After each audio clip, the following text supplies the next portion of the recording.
नमस्कार प्यारे विद्यार्थियों, जैसा कि आप सभी को विदित है, हमारे संस्थान ई-मैक्स कॉलेज ऑफ एजुकेशन के द्वारा बीएड पार्ट 1 और पार्ट 2 दोनों कक्षाओं के लिए विषय सामग्री तैयार की जा रही है।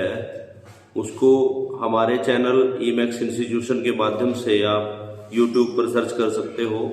आपको प्रत्येक सब्जेक्ट के सभी विषयों की सामग्री उपलब्ध रहेगी और हमारी जो वीडियो है वो फुल फ्लैश मिलेगी आपको। उसमें आपके हर एक टॉपिक का एग्जामिनेशन वे से क्वेश्चन फुल फ्लैश मिलेंगे। और इसी श्रृंखला के संदर्भ में आज हम एक महत्वपूर्ण विषय जो कि बीएड पार्ट 1 और 2 दोनों के लिए है उस पर चर्चा करेंगे। और विषय यदि मैं बात करूं तो विषय है पाठ्यक्रम यानी करिकुलम क्या है, इसकी आवश्यकता, महत्व और सिद्धांत, ये हमारे आज का विषय है। विषय में आज हम बात करते हैं कि करिकुलम प्रिंसिपल, करिकुलम क्या है और इसके सिद्धांत क्या है। देखा जाए पूरी की पूरी जो हमारी शिक्षण अधिगम प्रक्रिया है उसकी आधारशिला पाठ्यक्रम पर निर्भर करती है। पाठ्यक्रम एक अध्यापक के हाथ में वह औजार है, वह यंत्र है जिसके माध्यम से वह अपनी सामग्री यानी अपने बालकों के व्यवहार में परिवर्तन कर सकता है। पाठ्यक्रम में वे सभी गतिविधियां, वे सभी अनुभव, वे सभी कार्यक्रम जो एक विद्यालय के अंदर कक्षा कक्ष में और कक्षा कक्ष के बाहर पूर्ण होते हैं। इस प्रकार यदि मैं पाठ्यक्रम की बात करूं तो संपूर्ण विद्यालय का या संस्थान का जो क्रियाओं का कार्यक्रम है वह पाठ्यक्रम है।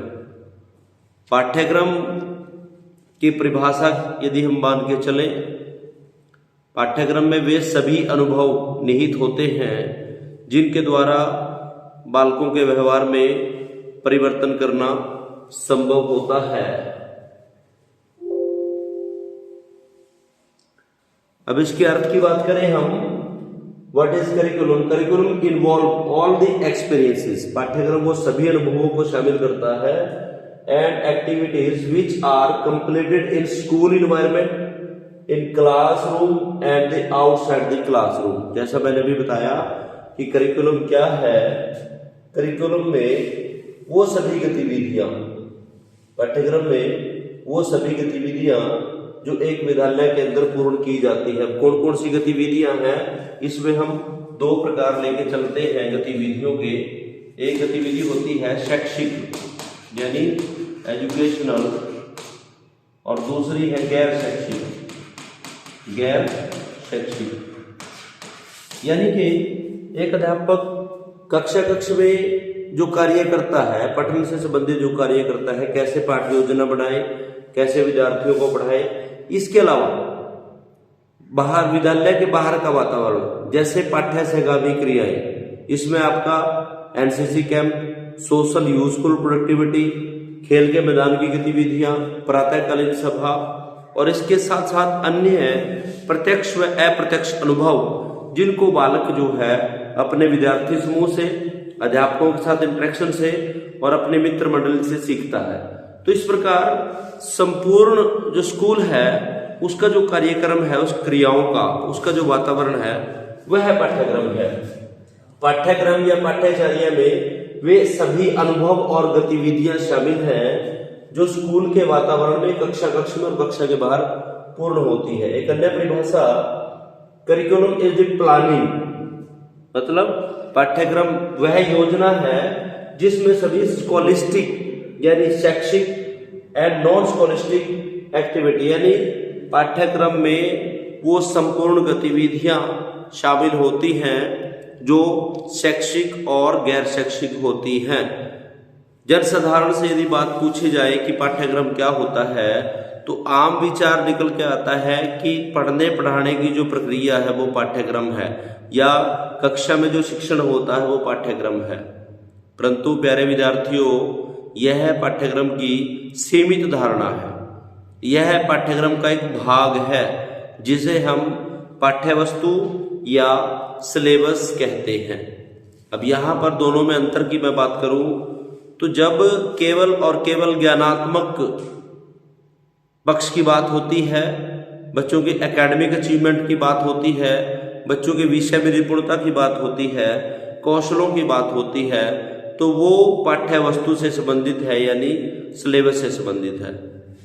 इसके अतिरिक्त यदि हम बालकों के संपूर्ण व्यवहार की बात करें, होल बिहेवियर, जिसमें हमारा ज्ञानात्मक, भावात्मक और क्रियात्मक तीनों पक्षों में परिवर्तन करने के लिए, ज्ञान, भाव और क्रिया में परिवर्तन करने के लिए जो संपूर्ण गतिविधियां होती हैं उसे ही पाठ्यक्रम कहा जाता है। इस प्रकार यदि मैं पाठ्यक्रम की विशेषताओं की बात करें, पाठ्यक्रम एक अध्यापक के हाथ में वह औजार है, वह यंत्र है जिसके द्वारा वह बालकों के व्यवहार में परिवर्तन कर सकता है, अपने शिक्षण का नियोजन कर सकता है, अपने उद्देश्यों की पूर्ति कर सकता है, पृष्ठ पोषण यानी फीडबैक प्राप्त कर सकता है, और पाठ्यक्रम की सहायता से एक अध्यापक अपने लक्ष्यों को प्राप्त कर सकता है। शाब्दिक मीनिंग के अनुसार पाठ्यक्रम जो शब्द है वो लैटिन भाषा के शब्द क्रैर से बना है, CURRER, क्रैर से बना है, CURRER, क्रैर, जिसका मतलब होता है दौड़ का मैदान या रास्ता, कोर्स ऑफ रन। इस प्रकार पाठ्यक्रम वह रास्ता है, वह मार्ग है जिस पर चलकर प्रत्येक विद्यार्थी या अध्यापक अपने लक्ष्य को प्राप्त करता है, अर्थात व्यवहार में परिवर्तन करता है। पाठ्यक्रम में वे सभी क्रियाएं, एक्टिविटीज शामिल हैं जिनका शिक्षण अधिगम प्रक्रिया को नियोजन करने में महत्वपूर्ण योगदान होता है, क्योंकि कोई भी कार्यक्रम तभी सफल हो सकता है जब हमें यह पता हो कि किस प्रकार की गतिविधियां, कौन सी क्रियाएं हमने करनी है। शिक्षा के नियोजन में मैंने पहले कहा कि 3 चर होते हैं, अध्यापक है, विद्यार्थी है और पाठ्यक्रम है। तीनों चरों के बीच में अंतक्रिया यदि प्रभावपूर्ण होगी तो तभी शिक्षा के लक्ष्यों को प्राप्त किया जा सकता है। तो अध्यापक का कार्य बालकों के व्यवहार में परिवर्तन करना है, और यह परिवर्तन केवल और केवल पाठ्यक्रम के माध्यम से हो सकता है। पाठ्यक्रम विभिन्न क्रियाओं की, एक्टिविटी की योजना है कि किस प्रकार से समय सारणी के अनुसार, उद्देश्यों के अनुसार पूरे वर्ष भर कौन सी शैक्षिक और गैर शैक्षिक क्रियाओं की पूर्णता होगी, ताकि बालकों के व्यवहार में वांछित परिवर्तन किया जाए।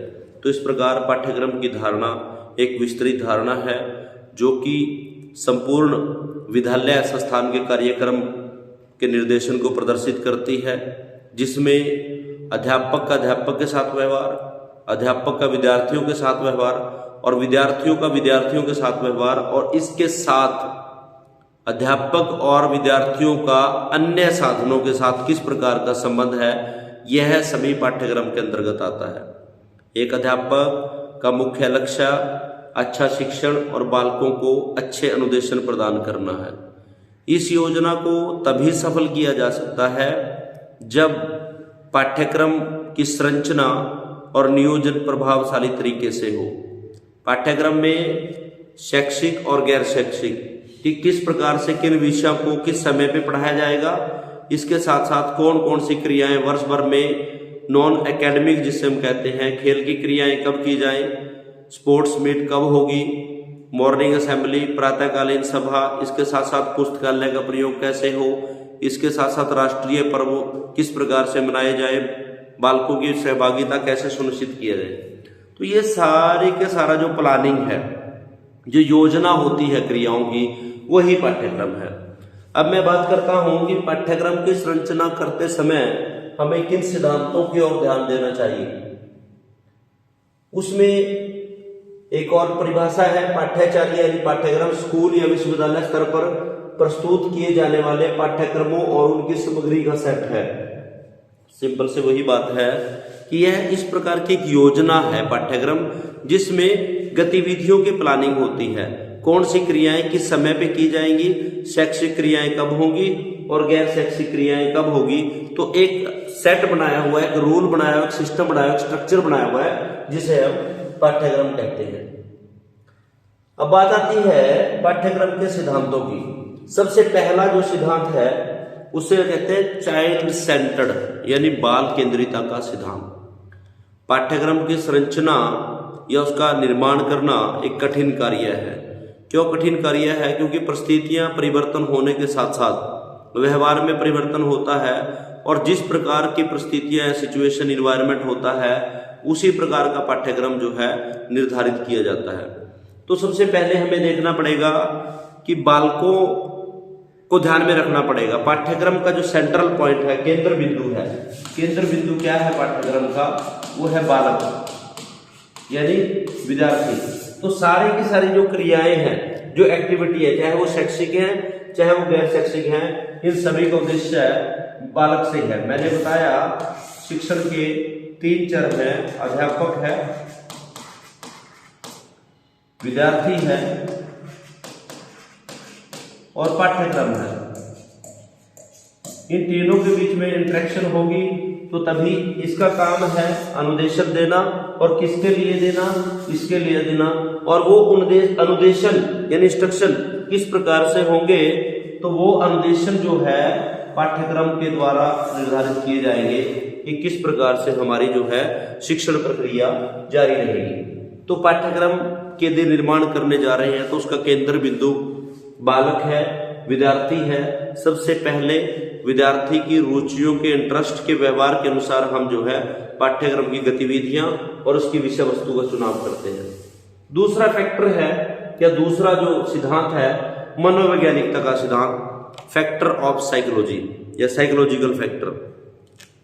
शिक्षण अधिगम प्रक्रिया तभी प्रभावशाली हो सकती है जब हम अपने अनुदेशनों को, अपने जो हमारे उद्देश्य हैं, उनको बालकों के व्यवहार में परिवर्तन करने के लिए उचित रूप से संरचित करें। और ये निर्भर करता है कि हम जो चीज बालकों को देने जा रहे हैं, क्या बालक उसको सीखने के लिए तैयार है, क्या बालकों का मानसिक स्तर उस अनुरूप है। तो सबसे मुख्य बात है कि मनोवैज्ञानिकता का जो तत्व है वो सबसे महत्वपूर्ण है।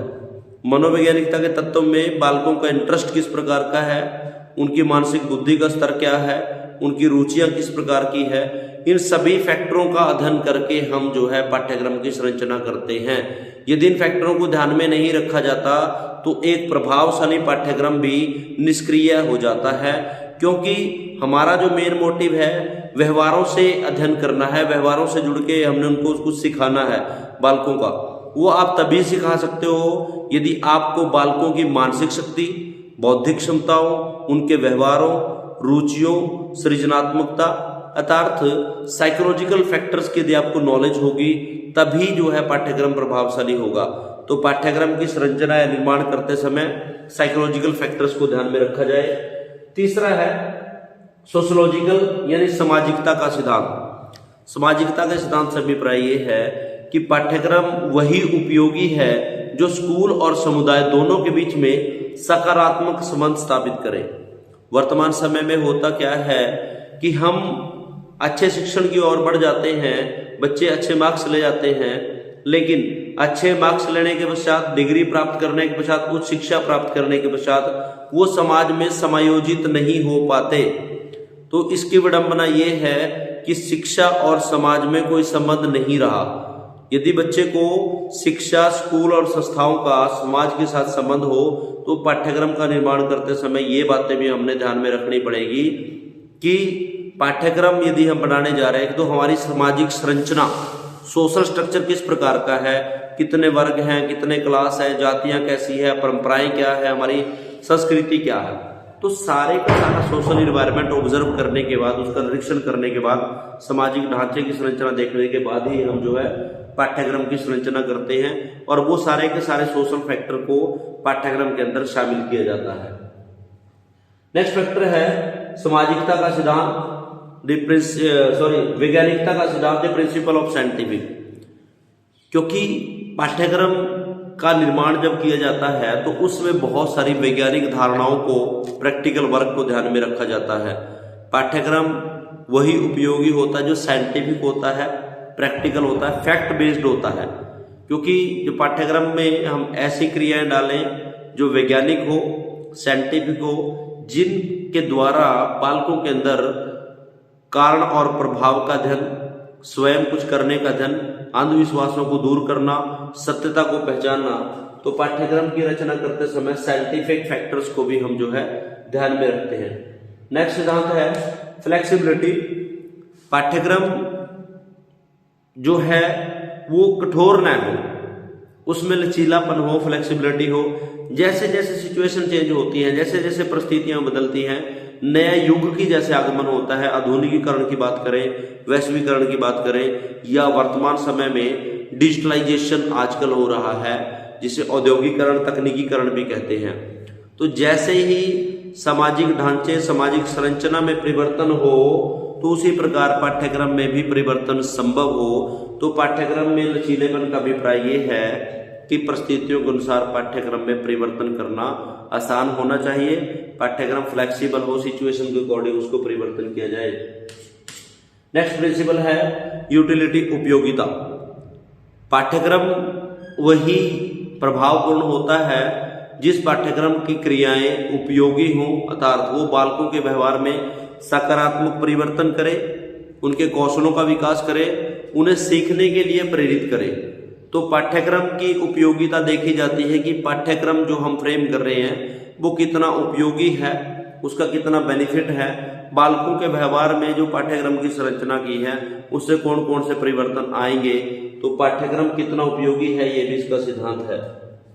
नेक्स्ट है प्रैक्टिकल।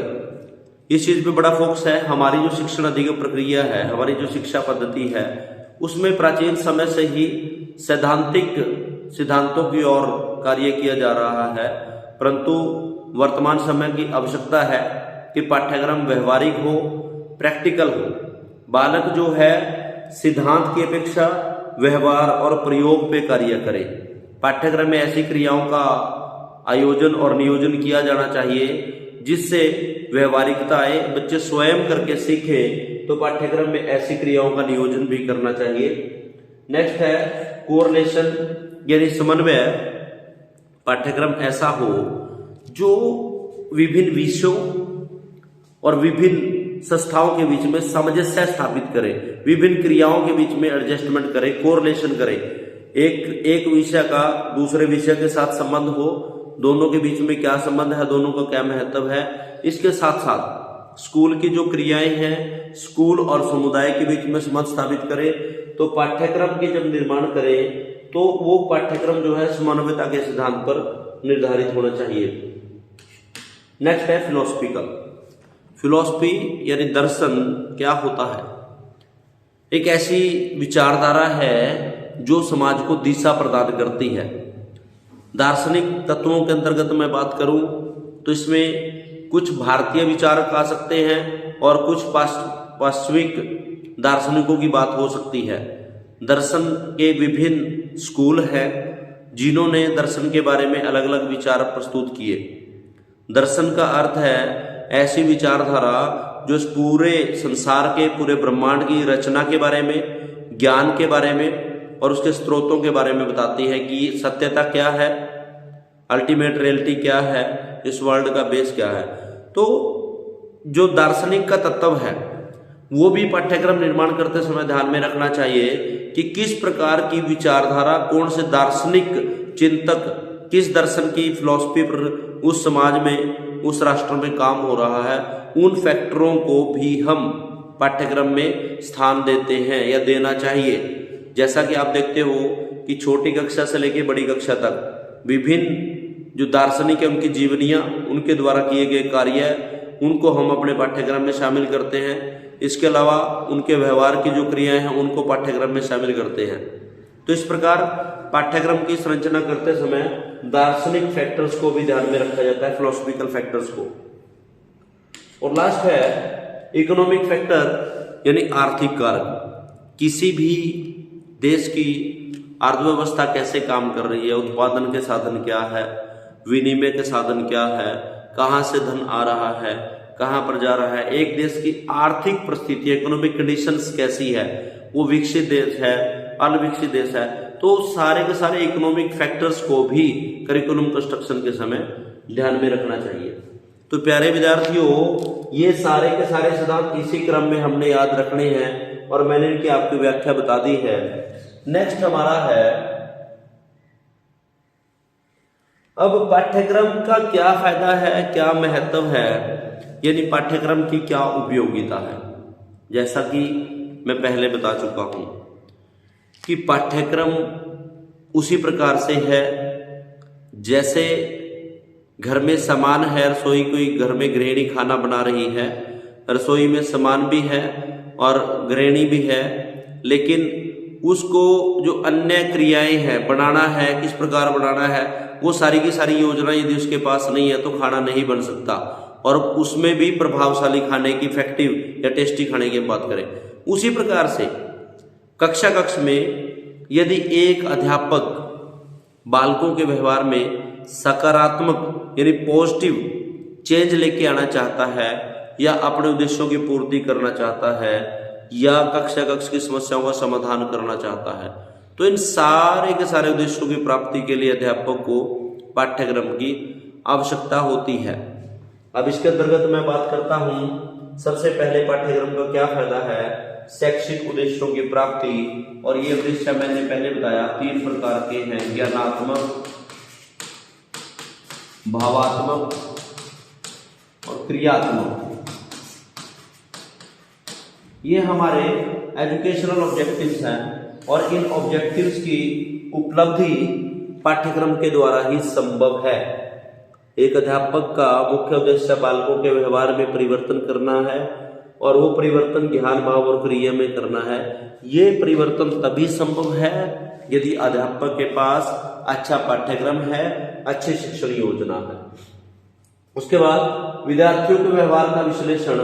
पाठ्यक्रम के माध्यम से हमें पता चलता है कि कक्षा में किस प्रकार की क्रियाएं की जाए और कक्षा में कितने प्रकार के बालक हैं, विशिष्ट कौन से हैं और विशिष्ट में भी अलग अलग कैटेगरी किस प्रकार की है, सामान्य बालक कौन से हैं, उनके लिए कौन कौन सी क्रियाएं की जाएं ताकि वो उनके लिए उपयोगी हों, तो वो भी हमें पाठ्यक्रम से पता चलता है। नेक्स्ट है फीडबैक फॉर ए टीचर, क्योंकि बिना योजना के कोई भी कार्य सफल नहीं होता, उसी प्रकार शिक्षण कार्य के लिए योजना आवश्यक है और योजना जो है वो क्रियाओं और सामग्री के आधार पर बनाई जा सकती है। यदि किसी अध्यापक को पता है कि कौन कौन सी शिक्षण गतिविधियां या क्रियाएं कराई जा सकती हैं जिनके द्वारा बालकों के व्यवहार में सकारात्मक परिवर्तन हो, या अध्यापक को पता है कि ये मेरी सामग्री है जिसको चुनाव करके मैं बालकों के व्यवहार में परिवर्तन कर सकता हूं, तो उससे अध्यापक को फीडबैक पता चलती है, अध्यापक का मार्गदर्शन होता है, अध्यापक को पता रहता है कि कौन से काम करने हैं और कौन से काम नहीं करने, किन क्रियाओं को करने से प्रभावशाली शिक्षण हो सकता है। तो ये एक अध्यापक को रास्ता दिखाते हैं, अध्यापक को फीडबैक मिलती है, पृष्ठ पोषण मिलती है, तो अध्यापक उसी प्रकार से अपने बिहेवियर में, अपनी एक्टिविटीज में चेंज कर सकता है। तो अध्यापक को फीडबैक मिल सकती है करिकुलम के माध्यम से। Helpful for guidance and counselling, मार्गदर्शन और परामर्श में सहायक। पाठ्यक्रम के द्वारा जब क्रियाओं को नियोजन होता है तो उससे विभिन्न बालकों के व्यवहार का प्रदर्शन पता चलता है, परफॉर्मेंस, उनकी उत्पादकता पता चलती है। तो उनकी परफॉर्मेंस के बेस पर अध्यापक और अभिभावक दोनों ही बालकों का मार्गदर्शन और परामर्श कर सकते हैं। नेक्स्ट है क्लासरूम प्रॉब्लम्स। प्रॉब्लम कब आती है? प्रॉब्लम आती है जब हमारे पास योजना और सामग्री न हो। किसी साधन को, किसी क्रिया को किस प्रकार से पूर्ण करें, यदि हमने उसकी समय सारणी या योजना बनाई हुई है तो हमें समस्या नहीं आएगी। कक्षा में विभिन्न प्रकार की समस्याएं, इनडिसिप्लिन क्रिएट होना, बालकों का विषय में समझ में ना आना और बालकों की आपस की जो इंटरेक्शन है वो प्रभावपूर्ण न होना, कक्षा में रुचिकर शिक्षण न होना, तो ये सारी की सारी कक्षा कक्ष की समस्या है। इन समस्याओं का समाधान पाठ्यक्रम के आधार पर किया जा सकता है जब एक अध्यापक को पाठ्यक्रम की योजना पता होगी, किन क्रियाओं को कराया जाए। यदि वो अध्यापक उस पाठ्यक्रम की योजना के अनुरूप प्रभावपूर्ण कार्य करता है, अपने अनुदेशन बनाता है, पाठ्य योजना बनाता है, साधनों का प्रयोग करता है, तो जो कक्षा कक्ष की समस्याएं हैं उनका समाधान किया जा सकता है पाठ्यक्रम के माध्यम से। नेक्स्ट है पाठ्य योजना बनाने में सहायक। जब एक अध्यापक को पता है कि मेरी विषय वस्तु क्या है, तो उस विषय वस्तु का चुनाव पाठ्यक्रम के आधार पर अध्यापक करता है और उसके बाद वह अध्यापक एक अच्छा पाठ्य योजना तैयार कर सकता है पाठ्यक्रम के आधार पर कि ये मेरी विषय वस्तु है, इसका शिक्षण अपने उद्देश्यों के अनुरूप क्या कैसे करूं मैं, कौन कौन से शिक्षण क्रियाएं की जा सकती हैं, तो पाठ्यक्रम के द्वारा पाठ्य योजना में सहायता मिलती है। नेक्स्ट है इफेक्टिव टीचिंग। इफेक्टिव टीचिंग तभी हो सकती है यदि अध्यापक को पता हो कि मेरा सिलेबस क्या है, यूनिट प्लानिंग क्या है, इकाई प्लानिंग क्या है, किन किन विषयों को किस क्रम के अनुसार पढ़ाया जाए, कठिन विषय और जनरल सामान्य विषय कौन से हैं, उनके लिए कितनी तैयारी है। तो इस प्रकार पाठ्यक्रम के माध्यम से हमें सामग्री और क्रियाएं पता चलती हैं जिनका नियोजन हम अपने उद्देश्यों के अनुरूप करते हैं ताकि हमारा जो टीचिंग है, हमारी जो शिक्षण अधिगम प्रक्रिया है वो प्रभावपूर्ण हो। नेक्स्ट है व्यवहार विश्लेषण गतिविधियों के लिए सहायक। किसी भी बिहेवियर को यदि हमने एनालाइज करना है तो हमारे पास यदि पाठ्यक्रम उपलब्ध है तो उस पाठ्यक्रम के आधार पर हम बालकों के व्यवहार को जांच सकते हैं, उनकी उत्पादकता, उनकी परफॉर्मेंस या प्रगति का रिकॉर्ड प्राप्त कर सकते हैं, अधिगम समस्याएं बालकों को कहाँ आ रही है ये पता चल सकता है पाठ्यक्रम के माध्यम से। नेक्स्ट है क्लासरूम की समस्याएं समाधान। इस पे मैं चर्चा कर चुका हूं। शिक्षण अधिगम सामग्री का प्रभावशाली उपयोग, क्योंकि किसी भी चीज को, किसी भी अनुदेशन को बालकों तक पहुंचाने के लिए मेरे पास कुछ सामान है, मुझे कुछ इंफॉर्मेशन शेयर करनी है बच्चों के तक, तो वो इफेक्टिव कैसे हो, वो इफेक्टिव साधनों के माध्यम से हो सकती है। और साधनों की जानकारी पाठ्यक्रम में मुख्यतः दो बातें होती हैं, अध्यापक की क्रियाएं और बालकों की क्रियाएं। जब अध्यापक स्वयं की क्रियाओं का और विद्यार्थियों की क्रियाओं का अध्ययन करता है तो अध्यापक योजना बनाता है कि किन क्रियाओं का निष्पादन किस प्रकार की शिक्षण सामग्री के द्वारा किया जाएगा, कौन सी टीचिंग लर्निंग मटेरियल है जिनका उपयोग करके शिक्षण को प्रभावशाली बनाया जाए। तो इस प्रकार जो टीचिंग लर्निंग मटेरियल होता है तो पाठ्यक्रम के द्वारा उसका प्रभावशाली प्रयोग कैसे हो ये हमें पता चल सकता है। कंटेंट एनालिसिस, विषय सामग्री, जो हमारे विषय हैं, सामाजिक अध्ययन, विज्ञान, जितने भी विषय हैं, भाषा के विषय हैं, उन सभी विषय की जो सामग्री है वो भी हमें पाठ्यक्रम के द्वारा प्राप्त होती है। किस विषय को किस इकाई के अनुसार कितने समय में पढ़ाना है, कैसे इवैल्यूएशन करना है, ये सारी बात। उसके बाद हेल्पफुल फॉर स्पेशल लर्नर्स, पाठ्यक्रम के द्वारा विभिन्न प्रकार की योजनाएं अलग अलग प्रकार के विशिष्ट बालक, चाहे वो अधिगम समर्थ हैं, चाहे वो पॉजिटिव साइड के बालक हैं, उनके लिए योजनाएं जो है पाठ्यक्रम के आधार पर बनाई जा सकती है। मूल्यांकन में सहायक, हेल्पफुल इन इवैल्यूएशन। यदि हमें पता है कि कौन सी क्रियाएं करनी है, किस प्रकार से करनी है, तो उसी प्रकार से उन क्रियाओं के माध्यम से हम इफेक्टिव इवैल्यूएशन भी कर सकते हैं। Analysis of teaching activity as teacher activity and students activity. तो पाठ्यक्रम के द्वारा मैंने पहले बताया कि योजना होती है, उस योजना में अध्यापक के द्वारा किए गए कार्य और विद्यार्थियों के द्वारा किए गए कार्यों की प्रारूप एक ब्लूप्रिंट तैयार किया जाता है। ये विषय है, ये क्रियाएं हैं, इतने समय में पूर्ण की जाएगी, इतनी क्लास की आवश्यकता है, इतने अध्यापकों की आवश्यकता है। तो जो जो एक्टिविटीज की जाती है उन सभी क्रियाओं का विश्लेषण पूर्व में किया जाता है। पाठ्यक्रम के द्वारा ये सहायता हमें प्राप्ति मिल सकती है। यूज ऑफ टीचिंग स्ट्रेटजीज, क्योंकि यदि हमें पता है कि हमारे पास सामान क्या है और किसके लिए वो प्रयोग करना है, तो इस प्रकार पाठ्यक्रम के माध्यम से हमारी जो टीचिंग मेथड्स है, हमारी जो टीचिंग रणनीतियां हैं, स्ट्रेटजीज है, उनका चुनाव पाठ्यक्रम जो है उनका चुनाव करने में हमारी सहायता प्रदान करता है। करिकुलम की क्रियाओं को देखकर ही हम अपनी स्ट्रेटजीज और अपने जो शिक्षण विधियां हैं उनका चुनाव कर सकता है। तो किन किन विधियों का प्रभावशाली तरीके से प्रयोग किया जाए ये भी हमें पाठ्यक्रम से पता चलता है। और लास्ट है इंटरेक्टिव क्लासरूम। एक प्रभावशाली या रुचिकर कक्षा कक्ष। रुचिकर कक्षा कक्ष किसे कहेंगे? जब अध्यापक और विद्यार्थी दोनों बिना किसी शर्त के अच्छे तरीके से, रुचिपूर्ण तरीके से इंटरेक्ट करते हैं और लक्ष्यों के अनुरूप व्यवहार करते हैं, उसे कहते हैं प्रभावशाली शिक्षण। तो प्रभावशाली शिक्षण के लिए यदि हमें पाठ्यक्रम के द्वारा ये पता चलता है कि किस प्रकार की सामग्री, कौन सी योजना, कौन से साधन, कौन सी क्रियाएं की जाएंगी, तो अध्यापक पहले से नियोजित करके उन क्रियाओं की श्रृंखला बनाता है और उसको कक्षा में इम्प्लीमेंट करता है, प्रयोग में लाता है। तो उसके अनुरूप यदि अध्यापक कक्षा में शिक्षण करता है तो कक्षा कक्ष जो है प्रभावशाली बनता है, कक्षा की समस्याएं जो है दूर होती है, बच्चे रुचिपूर्ण तरीके से और मनोवैज्ञानिक तरीके से सीखते हैं। तो प्यारे विद्यार्थियों, आज की इस कक्षा कक्ष में हमने पाठ्यक्रम क्या है इस पे चर्चा की। कुछ मुख्य बिंदु इसमें जो पूरा प्रश्न जो है क्वेश्चन बनता है वो यही आता है।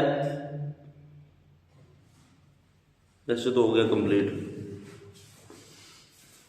बाकी जो रह गया है ना, हाँ जी, बाकी जो बाकी रह गया है नहीं हो गया, बस वो तो समरअप करना।